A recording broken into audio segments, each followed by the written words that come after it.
Welcome to Siddhivinayak Education Institute.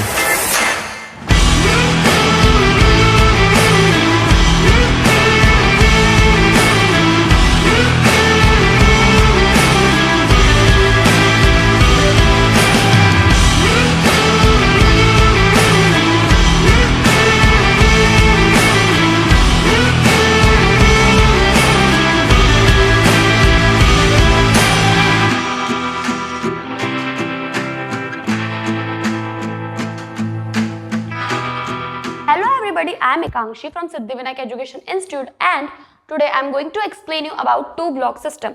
Two block system के लिए हमने दो ब्लॉक ड्रॉ कर लिए M1 M2. फोर्स अप्लाई हो रहा है पॉजिटिव एक्स एक्सिस में और एक्सेलरेशन भी पॉजिटिव एक्स एक्सिस में हो रहा है. अगर हम FBD बनाएंगे M1 ऑब्जेक्ट की तो वो कैसी बनेगी, पहले तो लिख लेते हैं फॉर FBD. फॉर नहीं भी लिखोगे तो चलते क्यों ना, FBD of M1. FBD of M1 कैसी बनेगी, ये एक ब्लॉक आ जाएगा आपका M1 और ये M1G, मतलब इस साइड में एक फोर्स लगेगा, ये ग्रेविटेशनल फोर्स होगा और जो ग्रेविटी लगाएगी ऑब्जेक्ट के ऊपर और ऑब्जेक्ट ग्रेविटी के ऊपर मतलब कॉन्टेक्ट सरफेस के ऊपर, ये फोर्स की डायरेक्शन है, ये नॉर्मल बनेगा. और एक आप इधर साइड में ड्रॉ करोगे N1 जो एक्शन रिएक्शन पेयर के वजह से बनेगा. एक्शन रिएक्शन पेयर क्या होगी, न्यूटन के थर्ड लॉ के हिसाब से like every action is equal and opposite reaction, इसलिए एक फोर्स इस साइड में लगेगा. इसका एग्जांपल हो जाएगा जब आप वॉक करते हो तो ग्रेविटी आपके ऊपर एक फोर्स अप्लाई करती है और आप एक ग्रेविटी के ऊपर अप्लाई करते हो. जो आप लगाते हो वो रिएक्शन है और जो ग्रेविटी लगाती है वो एक्शन है. या आप स्केटिंग के टाइम पे भी समझ सकते हो या जब आप बॉक्सिंग करते हो उस टाइम पे भी ये होता है कि जो आगे वाली बॉडी होती है वो एक फोर्स आपके ऊपर अप्लाई करती है. ये आपकी FBD ऑफ M1 हो जाएगी. हाँ, इसको आप पॉइंट के थ्रू भी शो कर सकते हो क्योंकि FBD आप पॉइंट पे भी बना सकते हो. अगर आप पॉइंट पे बनाओगे तो ये हो जाएगा आपका M1G. फोर्स M2 का लगाया हुआ फोर्स M1 पे डेट इज N1 और ये जो आपकी नॉर्मल ड्रॉ होती है वो 90 डिग्री पर ड्रॉ होती है कॉन्टेक्ट फोर्स से, तो ये हो जाएगी आपकी नॉर्मल. अब सेम पर्सपेक्टिव से ये आपके एक्सेलरेशन की डायरेक्शन हो जाएगी. आप सेम टाइप से FBD ऑफ M2 ड्रॉ कर सकते हो.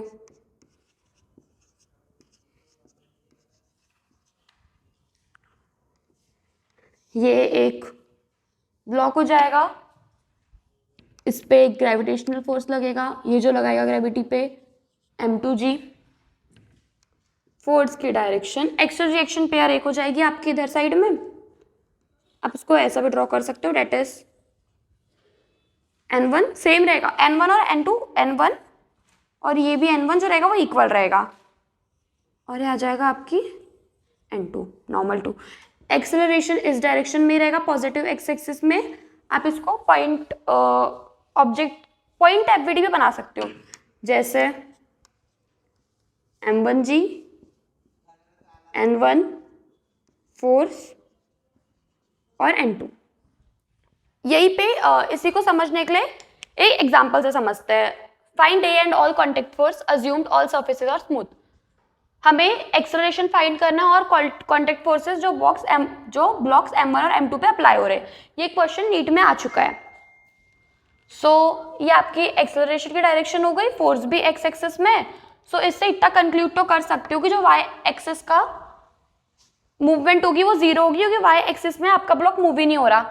FBD ऑफ M1 हम कुछ ऐसे ही ड्रॉ करेंगे. ये आपका M1 ब्लॉक हो जाएगा, इधर से लग जाएगा आपका फोर्स, ये M1G जो ग्रेविटेशनल फोर्स जो M1 ग्रेविटी के ऊपर फोर्स लगाएगा, ये आपका नॉर्मल हो जाएगा एक, ये एक्सेलरेशन की direction opposing force action reaction पे वाला N2.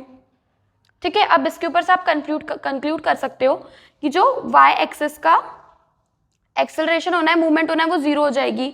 तो जो आपकी नॉर्मल है वो M1G के इक्वल है. ठीक है, तो वो जीरो हो जाएगा क्योंकि वाई एक्सिस में कोई भी एक्सेलरेशन नहीं हुआ है इसीलिए.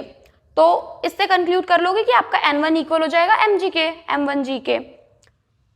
What if I just say about x axis, x axis में एक्सेलरेशन हुआ है तो जो F एक्सिस का समेशन होगा वो M2A के इक्वल होगा, मतलब ये M2A के M1A के इक्वल हो जाएगा. ब्लॉक ये M1 के लिए था इसलिए M1A के इक्वल होगा.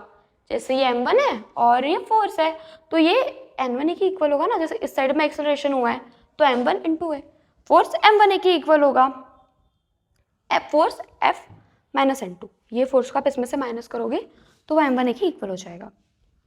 FBD ऑफ m2 जब आप ड्रॉ करोगे तो ये फोर्स की डायरेक्शन होगी, ये आपका m2g मतलब जो ग्रेविटेशनल फोर्स वाला फोर्स हो जाएगा, ये नॉर्मल हो जाएगा और ये एक्शन रिएक्शन पेयर के लिए एक और बन जाएगा।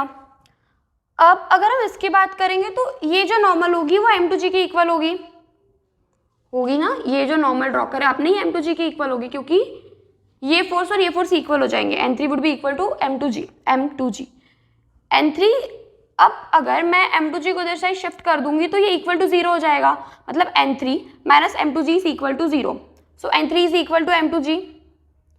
अगर मैं इसको अलॉन्ग एक्सिस बोलूंगी तो जो आपके नॉर्मल n2 होगी, मतलब ये वाली नॉर्मल, ये जो फोर्स है इसको आप नॉर्मल n2 ले लो, ये किसके इक्वल हो जाना है, ये m2a के इक्वल हो जाएगी। Normal n2 would be equal to m2a, ये आपकी इक्वेशन 2 हो गई और ये इक्वेशन 1 है और इक्वेशन 2 है। जब आप इक्वेशन 1 और 2 को साथ में ऑब्जर्व करोगे तो ये लिख सकते हो ना, f minus m2a is equal to m1a। कैसे, इसमें भी n2 आया है, इसमें भी n2 आया है, सो n2 f माइनस m2 इसमें आया है, सो n2 की जगह आप m2a पुट कर सकते हो, क्योंकि n2 की वैल्यू आपको m2a मिल गई सेकेंड इक्वेशन के थ्रू, तो हमने n2 की जगह पे m2a पुट कर दिया, तो f माइनस m2a कितना हो जाएगा, m1a हो जाएगा। अब आप इससे एक्सेलरेशन कंक्लूड कर सकते हो कि आपका एक्सेलरेशन क्या हो जाएगा, एक्सेलरेशन कुछ ऐसा होगा, लाइक पहले ये हो जाएगा आपका m2a वुड बी, फोर्स चले जाएगा इस साइड में, तो फोर्स के ये भी a है, तो आप m1 प्लस m2 कॉमन निकाल लोगे और एक्सेलरेशन हो जाएगा, फोर्स हो जाएगा। जब आप इसको इधर मूव करोगे तो ये हो जाएगा m1 प्लस m2, यही हमने यहाँ लिख लिया, a equals to force upon m1 plus m2। तो इससे आप एक कंक्लूड कर सकते हो कि n2 is equal to m2a and which is also equal to m2f by m1 plus m2। So moving ahead to 3 block system. 2 block system पढ़ लिया, 1 ब्लॉक सिस्टम बहुत ईजी है। 3 ब्लॉक सिस्टम की अगर बात करेंगे तो ये ब्लॉक ड्रॉ करें हमने m1 m2 m3।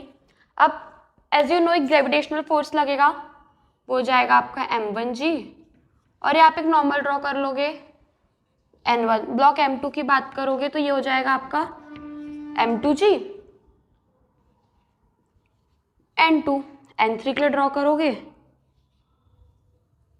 m3 के लिए तो m3g और n3। अब एक्शन रिएक्शन पेयर बन जाएगी n4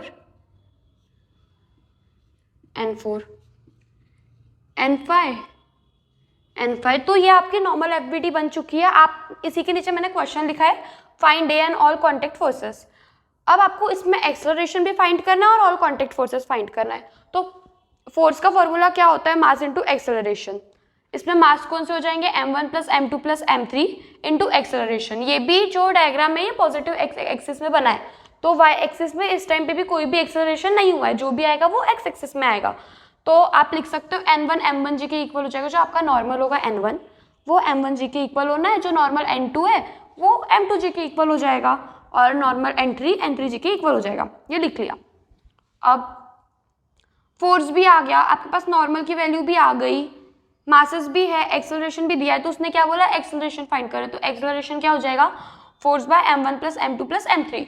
इससे आप एक ट्रिक बना सकते हो। ट्रिक क्या हो जाएगी, अगर आपको कोई भी चीज़ का एक्सेलरेशन निकालना है तो वो 3 ब्लॉक हो, 4 ब्लॉक हो या 5 ब्लॉक हो या 6 ब्लॉक्स हो, डिपेंड्स।